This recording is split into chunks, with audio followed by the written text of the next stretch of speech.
This is your MPTV Makeup News. Makeup news from around the world. This is your MPTV Makeup News. Hello everyone and welcome back to MPTV. I'm Sydney and this is your makeup news and highlights. Minnesota is going through a bit of a makeup and hair crisis. According to Forbes, Minnesotan artists have been doing makeup and hair for events like weddings, proms, and other special occasions for years, much like everywhere else in the US. But apparently this could be changing and throwing thousands of artists out of work. Last December, the Minnesota Board of Cosmetologist Examiners declared that applying makeup at special events could only be done by licensed salon managers, which can take over 4,000 hours of training. The board has ordered makeup artists to stop working special events, and if they don't, they will be charged with thousands of dollars in fines. In some cases, this could even turn into criminal penalties. But here's the thing, none of this really makes any sense because the board doesn't require a license to offer hair or makeup services for fashion, film, media productions, photo shoots, TV, or theater. So in reality, a makeup artist could work on a bridal photo shoot, a TV show such as Say Yes to the Dress, or a movie that requires a wedding scene, but it would be illegal to work an actual wedding? What? So because of this, many makeup artists and hair artists have pushed back by filing a lawsuit against the Minnesota State Board of Cosmetologist Examiners. They have claimed that the state's regulations violate their right to pursue a chosen livelihood and operate a lawful business without arbitrary and unreasonable governmental interferences. Minnesota's widely unequal treatment also infringes on the Equal Protection Clause of both the US and the Minnesota constitutions.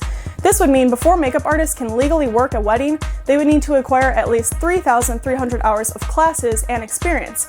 Once this is completed, then they need to have a license in salon manager. Before then, they can't even obtain a special events permit to perform at weddings or other events. Christina Ziemer has done hair and makeup for special events for over 12 years.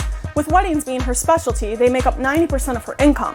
With this new law being enforced, she is basically being forced to close down her business. Christina said, "I spent years building my business. I love what I do, and I feel like a piece of me would be missing if I have to shut down. I am fighting to protect my own business and the right of all Minnesotans to earn a living doing what they love." As you may know, this year the iconic sitcom Friends celebrated their 25th anniversary, and with that comes a lot of celebratory merchandise. So this is the one where Hot Topic has Friends-inspired makeup. Us Magazine said the line includes a Friends eyeshadow palette and makeup brush set and holder. The eyeshadow palette is made up of matte and metallic shades with names that reflect moments from the show. Some of those names are Pivot, Regina Phalange, We Were on a Break, and Chenandler Bong. Actually, it's Miss Chenandler Bong. Once you open the palette, there is also a mirror attached with text in it saying, "How you doing?" The brush set includes 4 brushes that also have fun Friends dialogue such as "You're my lobster." These brushes can be stored inside the fox leather holder with Friends logo and Central Perk illustration on the top. What great organization. Monica would be proud.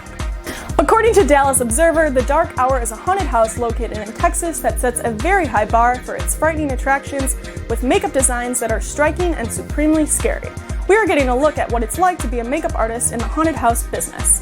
When the house is in high demand, they make up about 90 actors a night. Artist Molly McCabery, who has been doing haunted house makeups for the past 10 years, said it's very fast-paced, it can be extremely hectic in there.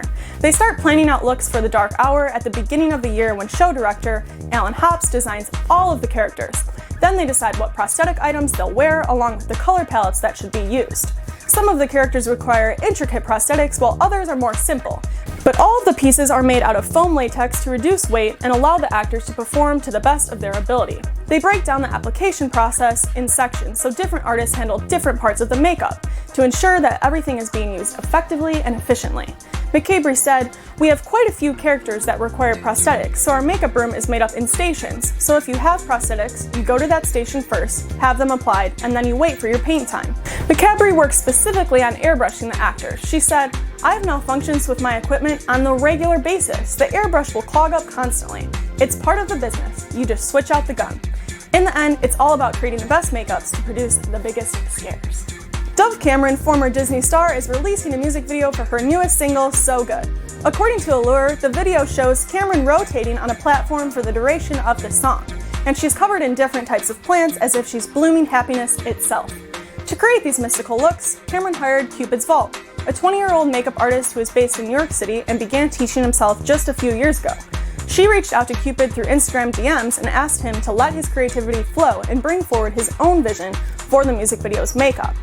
This was the first video Cupid had ever worked on. Cameron said, "We pretty much based this whole video around his work."